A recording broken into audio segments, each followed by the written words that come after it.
dream life he was always thinking about. But he realized after many, many years, all he was doing is spending more and more hours every day, like 8, 10, 12 hours every day, trying to realize this dream, while actually in reality not living the dream, but rather working for this guy and many other things at work, just like a prostitute. It felt like a prostitute, selling his own body for a dream that's just trickling, never really coming about. And he decided no more of this. I'll live a simple life. I'll be my own self, and I'll work little. I'm going to have little. I'll live simply, and I'll be happy. But then after some time, he thought, well, maybe if I dealt with my boss this way, or maybe if I went to a different company, maybe I just had a bad luck. And then he went back to the same situation again. My God, same abuse happened again. And these are the lives of many, many, many people. I mean, this is one example, but there are many examples in our lives where we do things like this. Why? Why? Because we're losing the battle.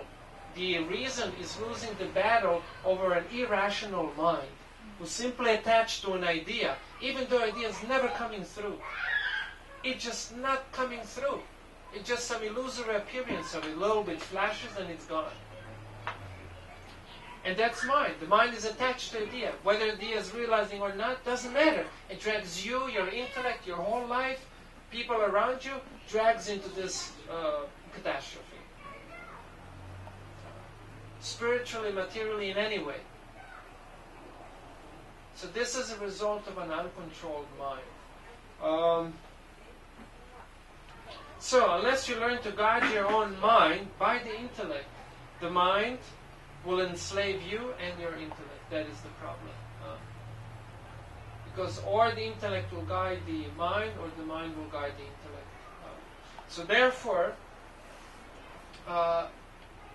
one has to do something about it. And does anyone remember what are the good ways to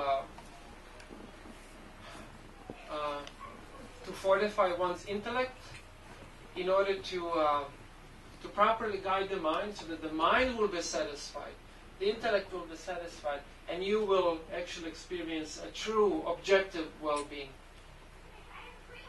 We discussed this before. Does anyone remember?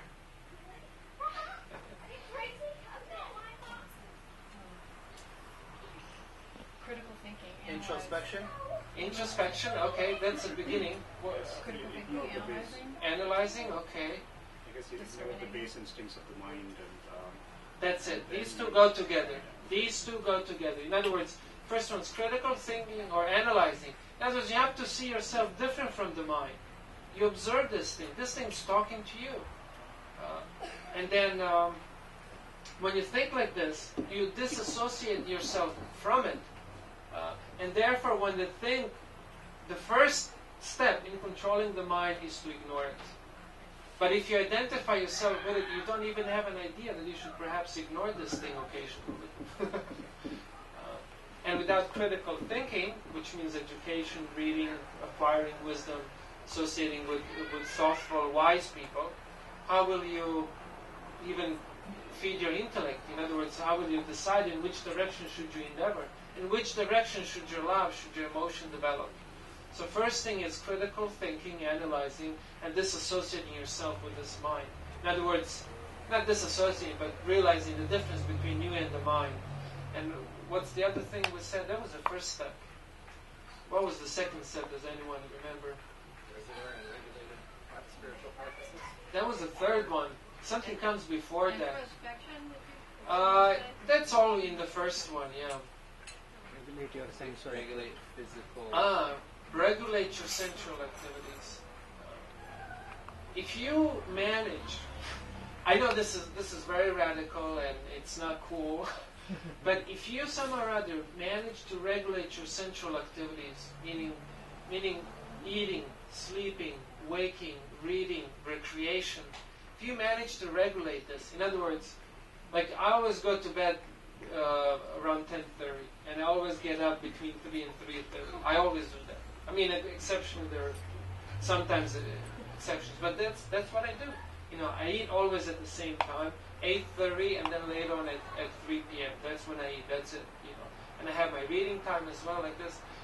So when you do this, what happens is that the senses, first of all, you'll become very healthy, number one. You'll become very healthy, and your senses will experience this satisfaction, so they will feed the mind a bit less, and then the mind becomes more peaceful. Then the third step is to have a regular and regulated spiritual practice. Now, what's important about the spiritual practice? Because many people want to be spiritual, but they don't want to practice. They don't want to have some kind of form of a discipline or a practice. What's important about practice, spiritual practice, regulated and regular spiritual practice? Does anyone remember? It keeps the mind healthy? It certainly keeps the mind very healthy. Brings happiness, higher happiness. Yeah, that's it. It brings about higher quality experience. Higher quality experience, because the mind is all about the feeling.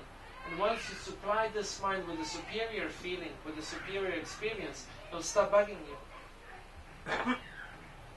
In other words, your mind will become interested in spiritual experience. You'll just long for it. You'll dive into it. And your mind will become your friend rather than your, perhaps, enemy. It'll pull you more and more into your spirit, like kirtan, just wow. Wants to do it more and more of it.